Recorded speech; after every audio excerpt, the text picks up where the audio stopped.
குடியரசுத் தலைவர் தேர்தல் தேதி அறிவிக்கப்பட்டது. ஜூலை 18ஆம் தேதி இதற்குண்டான தேர்தல் நடைபெறுகிறது. ஏற்கனவே இருக்கும் குடியரசுத் தலைவரின் பதவிக்காலம் ஜூலை 24ஓடு முடிகிறது. அதற்கு முன்னாடியே தேர்தல் நடத்தி முடிச்சிருவாங்க. இந்திய குடியரசுத் தலைவர், அதாவது இந்திய ஜனாதிபதியை எப்படி தேர்வு செய்கிறார்கள் தெரியுமா? ரொம்ப ஈஸியாக நீங்கள் புரிஞ்சுக்கலாங்க எப்படி தேர்வு செய்கிறாங்க அப்படின்னு சொல்லி. யாரெல்லாம் ஓட்டு போடுறாங்க தெரியுமா? மக்களவை எம்பிக்கள் ஓட்டு போடுவாங்க. முதல்ல நாடாளுமன்றத்தில், இரண்டாவது மாநிலங்களவை எம்பிக்கள் ஓட்டு போடுவாங்க. மாநில சட்டசபை எம்எல்ஏக்கள் ஓட்டு போடுவாங்க. யூனியன் பிரதேசத்தில் உள்ள சட்டசபை எம்எல்ஏக்களும் ஓட்டு போடுவாங்க. ஆக நாடாளுமன்ற ஒரு புறம், மாநில சட்டமன்றங்கள், யூனியன் பிரதேசத்தின் சட்டமன்றங்கள் இன்னொரு புறம். இதை நீங்கள் ரொம்ப ஈஸியாக புரிஞ்சுக்கலாங்க. அதாவது மொத்த மதிப்பெண் அப்படின்னு சொல்லி பார்த்தோம்னா இது மதிப்பு அல்லது மதிப்பெண் அடிப்படையில் நீங்கள் எளிதாக புரிந்து கொள்ளலாம்.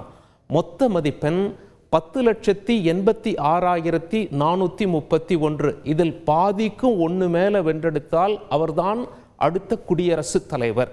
ஏன் இந்த மதிப்பெண் வைக்கிறாங்க அப்படின்னு சொல்லி பார்த்தீங்கன்னா, இந்த மதிப்பெண்ணில் சரிபாதி பங்கு யாருக்கு தெரியுமா? ஒரு பக்கம் நாடாளுமன்றம், மக்களவை, மாநிலங்களவை, இந்த எம்பிக்களின் வாக்குகளுக்கு மதிப்பு 5,43,200. இன்னொரு பக்கம் அனைத்து மாநில மற்றும் யூனியன் பிரதேசங்களின் சட்டமன்றம். நாடாளுமன்ற எம்பிக்களின் மதிப்பை போன்றே இவர்களுடைய ஒட்டுமொத்த வாக்கின் மதிப்பு 5,43,231. சரி, இவங்க ரெண்டு பேருடைய ஓட்டுக்கும் ஒரே மதிப்பா அப்படின்னு சொல்லி கேட்டிங்கன்னா, ஒட்டுமொத்த மதிப்பு ஒன்று தான். ஆனால் இண்டிவிஜுவலாக தனிப்பட்ட முறையில் பார்க்கும் பொழுது வெவ்வேறு. ஒரு நாடாளுமன்ற எம்பியின் ஓட்டுக்கு மதிப்பு 700 மதிப்பெண்கள். அதாவது மாநிலங்களவையாக இருந்தாலும் சரி, மக்களவை எம்பியாக இருந்தாலும் சரி, அவருடைய ஓட்டுக்கு ஒரே மதிப்பு தான். அதாவது அவருடைய ஒரு ஓட்டுக்கு 700 மதிப்பெண்கள். அப்படி பார்க்கும்போது நம்ம நாடாளுமன்றத்தில் மக்களால் தேர்ந்தெடுக்கப்பட்ட எம்பிக்கள் எத்தனை பேர் இருக்கிறார்கள்? 776. அப்போ 776 இன்ட்டு 700 அப்படின்னு சொல்லி போட்டால் நமக்கு கிடைக்கக்கூடிய நம்பர் 5,43,200. சரி, இப்போ அப்படியே மாநிலங்களில் உள்ள சட்டசபைக்கு வருவோம். மாநிலங்களில் உள்ள சட்டசபை எம்எல்ஏக்களின் மதிப்பு மக்கள் தொகையை பொறுத்து அமையும். தமிழகத்தில் ஒரு மதிப்பெண்ணாக இருக்கும், அதே நேரத்தில் உத்தரப்பிரதேசத்தை ஒரு மதிப்பெண்ணாக இருக்கும். எந்த மக்கள் தொகை சென்சஸை கணக்கில் எடுத்துக்கிறாங்க அப்படின்னா 1971ஆம் ஆண்டு எடுக்கப்பட்ட சென்சஸை. நீங்கள் ஒரு கேள்வி முன்வைக்கலாம், ஏங்க லேட்டஸ்ட் சென்சஸ் எடுக்காமல் 1971 எடுக்கப்பட்ட சென்சஸ் வைக்கிறாங்க அப்படின்னு சொல்லிட்டு. 1971க்கு பிறகு மக்கள் தொகையை கட்டுப்படுத்தணும் அப்படின்னு சொல்லி நிறைய திட்டங்கள்லாம் கொண்டு வரப்பட்டு மும்முரம் காட்டப்பட்டது.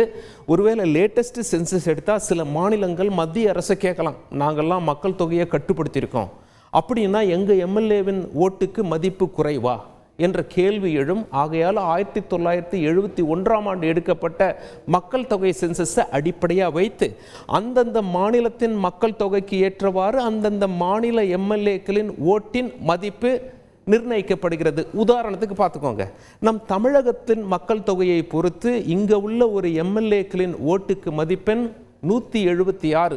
அதுவே உத்தரப்பிரதேசம் போனீங்கன்னா மக்கள் தொகை அங்கே அதிகம், அங்குள்ள எம்எல்ஏக்களின் எண்ணிக்கையும் அதிகம். அப்படி பார்க்கும் பொழுது ஒரு எம்எல்ஏக்களின் ஓட்டுக்கு 208 மதிப்பெண்கள். சிக்கிம் ஒரு குட்டி மாநிலம், குறைவான மக்களே அங்கே வசிக்கிறார்கள். அப்படி பார்க்கும்போது சிக்கிமில் உள்ள ஒரு எம்எல்ஏவின் ஓட்டுக்கு மதிப்பு வெறும் 7 மதிப்பெண்கள். இப்படியாக சுமார் 5,43,000 மதிப்பெண்கள் வருது இல்லையா? இதெல்லாம் வைத்துத்தான் பார்ப்பார்கள். சரி, ஒரு சில சுவாரஸ்யமான தகவல் நான் உங்களுக்கு சொல்கிறேன். வாக்கு சீட்டு முறையா அல்லது இவிஎம் பயன்படுத்தப்படுமா என்று கேட்டீர்களாயின், வாக்கு சீட்டு முறை தாங்க. இதற்கென்று சிறப்பு பேனா கொடுத்து விடுவார்கள். எம்எல்ஏக்களோ எம்பியோ சொந்தமாக பேனா கொண்டு போய் அங்கே ஓட்டு போட்டாங்க, மார்க் பண்ணாங்கன்னா அது செல்லா ஓட்டாக மாறிவிடும். அவங்க கொடுக்குற பேனாவில் தான் இவர்கள் மார்க் செய்ய வேண்டும். சரி, இரண்டாவது நீங்கள் ஒரு கேள்வி முன்வைக்கலாம், ஒரு சில மாநிலங்களில் எம்எல்சிக்கள்லாம் இருக்காங்க, அவங்கெல்லாம் வாக்களிக்கலாமா அப்படின்னு சொல்லி கேட்டிங்கன்னா, எம்எல்சிக்கள் மக்களால் தேர்ந்தெடுக்கப்பட்டவர்கள் கிடையாது என்பதால் அவர்கள் வாக்களிக்க முடியாது. நியமனம் செய்யப்பட்ட எம்பிக்கள் வாக்களிக்கலாமா அப்படின்னு சொல்லி கேட்டிங்கன்னா, அவர்கள் நியமனம் தானே செய்யப்பட்டார்கள், மக்களால் தேர்ந்தெடுக்கப்படலையே, அதனால் அவர்களுக்கும் வாக்குரிமை கிடையாது. நீங்கள் இன்னொரு கேள்வி வைக்கலாம், ஒரு சில கட்சிகள் கொறடா உத்தரவெல்லாம் போடுறாங்களே, அந்தந்த கட்சிகளுடைய கொறடா உத்தரவை எம்பிக்களும் எம்எல்ஏக்களும் கேட்டாக வேண்டுமா அப்படின்னு சொல்லி அதுவும் கிடையாது. இந்த தேர்தலில் கொறடா உத்தரவெல்லாம் போட முடியாது, இது ஒரு ரகசிய வாக்குப்பதிவு என்பதால் கொறடா உத்தரவெல்லாம் போட முடியாது. யாருக்கு வாய்ப்பு அதை சொல்லுங்க முதல்ல அப்படின்னு சொல்லி நீங்க கேட்கலாம்.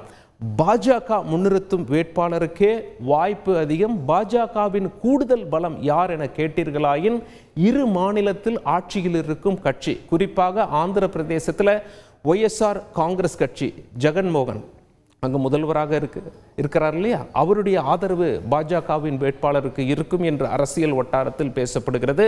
அது மட்டுமில்லை, ஒடிசாவில் பிஜு ஜனதா தளம் திரு நவீன் பட்நாயக் அவர்களுடைய ஆதரவும் பாஜக முன்னிறுத்தும் வேட்பாளர்களுக்கு இருக்கலாம்.